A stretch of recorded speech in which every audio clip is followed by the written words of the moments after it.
Welcome to another episode of Night Talk Show with Lamka Boys Hostelers. Today we have a special guest, Mr. Nelson. Thank you very much for coming here. And can you please introduce yourself or tell a bit more about yourself to the audience? Hello everyone, my name is Mr Nelson Sitlhou.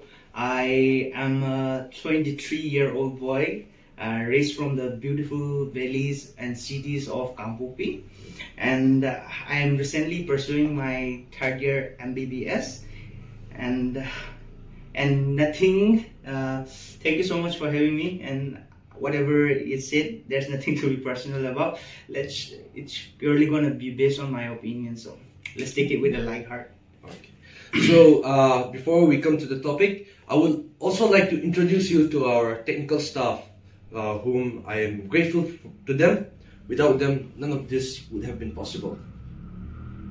Okay, thank you. Okay, Mr. Nelson, directly coming to the topic without wasting any much time, let me come to the first question. So, Mr. Nelson, what exactly is gender equality according to your perspective? I think gender equality can have different meanings depending on the context. Maybe if you ask from Google, it will give you a different answer. If you ask a feminist, she might give you a different answer again. But purely based on my opinion, I think it should be there should not be no ground for discriminations when it comes to opportunity of decision making in terms of like jobs, economics, social justice, and everything. And basically it means that like my female classmates should have the same opportunity that I am getting right now. That's how I see equality. Okay, Mr. Nelson, to counter your theory, your perspective, I have a simple question for you. So you say that equal job employment, like equal rights for them, for 50% chance. Then why are female less employed than males in our society? I think that's a tricky question to answer, but it's basically ingrained in the very biology of human beings. To make this understand a little bit better, I think there was this one neighbor girl that I used to have ever since we were a kid. We were kind of very competitive throughout our childhood. We were basically neck on neck on each other ever since we grew up, and she used to be very good in studies. But as time passed by, due to many family situations that she has to face, she's had to give up her study, and now she's married. And just 2-3 months ago, she welcomed a new son into the world. And I feel like if it wasn't for all of that being put into the equations, I think she would have been in the same standard or the same place that I am here today. I feel the biology plays a very important role, but I wouldn't say that everything is biological. Sometimes I found some research saying that there is men in distribution of hard work. Men are basically occupying both ends of the spectrums. The hardworking and the least hardworking are also men, and women are basically accumulated in the average or the mean aspect in terms of that distributions. So, Mr. Nelson, coming to the third question. Okay. We have seen that there's a gender discrimination in the world against females. So now I would like for you to say your views on the importance of women in our society. I think the importance of women in our society, that's a tricky question in the sense that it is something that can be answered only by women, I think, or it can also be answered by a student of sociology. But being as a medical student, I can answer it from a biological point of view. Basically, men and women are made to accompany each other, to share love, to give love, and to reproduce and copulate and share the entire beauty of these worlds with one another. It's basically what makes life worth and living, I think. If you have so much in life and if you have nothing to share with anyone or anything, then I think sometimes that can be a very lonely and meandering process, and men are social animals basically to our genes. So I think women make life less miserable in the sense. I can understand that. Question. Should a woman footballer get as much as a male footballer? I think my opinion on this topic might be a little bit controversial, but personally, how I see things is, I think it's not fair to pay them the same things. Basically, how the football system works is that the men gets 7% cut out of the money that they are able to bring in. Women, despite being given lesser money, they are being given 15% of the profit that they bring in. So it's basically like comparing one 5-star restaurant and a soft-side restaurant, because like we also have a canteen in front of our basically college, and when you go to a high-end restaurant also, you pay more. That's depending on the service that they provided. So I think it's fair that you should be able to get the money from the amount of money that you are able to bring in. Okay. So now another hot topic, another hot question currently in this world is, can you please tell us the difference between gender equality and feminism?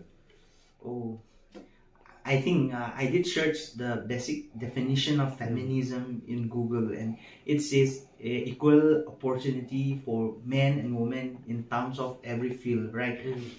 And equality, the definition itself stood by the word, not equality, equal, something like that. But I feel like the modern social medias and the platform, how feminism is being portrayed, it's going a bit far end, in my opinion, in the sense that there was like a first wave feminism, second wave feminism, and this third wave feminism is basically sometimes I feel like glorifying a lot of things that shouldn't be glorified, in terms of like, in the name of being independent, sometimes they glorify being on OnlyFans and those kind of things and those kind of things.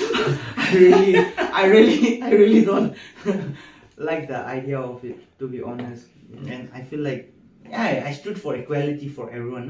No one deserves to be discriminated when it comes to education or any kind of opportunity. But yeah, I think there is somewhere where we should draw the line. So coming to our last question, Mr. Nelson. So how more far should we take gender equality in the northeastern region of India? Or have we achieved it? Or is it still in the process? Oh, thanks for asking me that questions. Let me prepare myself. Basically, I grew up in a very rural environment, traditional tribal environment, and the way that I grew up, I got to witness a lot of things, both the good and the bad, and sometimes not necessarily something that is very pleasant to see with your eyes. I am not proud to say that I got to witness a lot of like domestic violence, especially in our tribal growth, in the sense that sometimes the husbands comes back with like drunkard and basically loitering around the streets with no self-respect, and like without any care for their children, for their wife, and every time they come back they will do a lot of things with their wife, fighting and everything. And like a child that grew up in that kind of environment, I really used to pity for them, and I got to witness a lot of my friends grow up in that environment, and some of them which are the same age as me, they are not there anymore, to the point that they have to take drugs and any kind of like coping mechanism that is available to them in order to escape from those kind of environment, right? And I feel like women, by their very nature, they are very kind and caring, and if men are able to utilize that in a very right way, then I feel like what they say, heaven on earth. And a lovely family is basically the very paradise on earth. I think that's how I see things. And for a tribal household, We have come far away from how we were maybe 100 years ago, to the point that they have to take drugs and any kind of like coping mechanism that is available to them in order to escape from those kind of environment, right? And I feel like women, by their very nature, they are very kind and caring, and if men are able to utilize that in a very right way, then I feel like what they say, heaven on earth. A lovely family is basically the very paradise on earth. I think that's how I see things. And for a tribal household, we have come far away from how we were maybe 100 years ago, 50 years ago, 20 years ago. But I feel like there can still be lots of improvements that can be made if we encourage our younger generations, girls, on the part of pursuing educations and teaching them how to be independent by themselves. That's how I see things. Okay. So, coming to the end of our talk show, thank you so much, Mr. Nelson, for coming here and sharing your thoughts on this topic, gender equality. And I hope the viewers also learn a lot from our from our talk show. And I hope the world. So, Mr. Nelson, coming to our interview at the end of our interview, thank you so much for coming here and sharing your thoughts on our on gender equality. And I hope the viewers also learn a lot from his point of view on this gender equality. Thank you. And again, I'm taking the technical stuff here. Like and subscribe. Okay. Thank you so much for having me. I hope you guys like, share, and subscribe.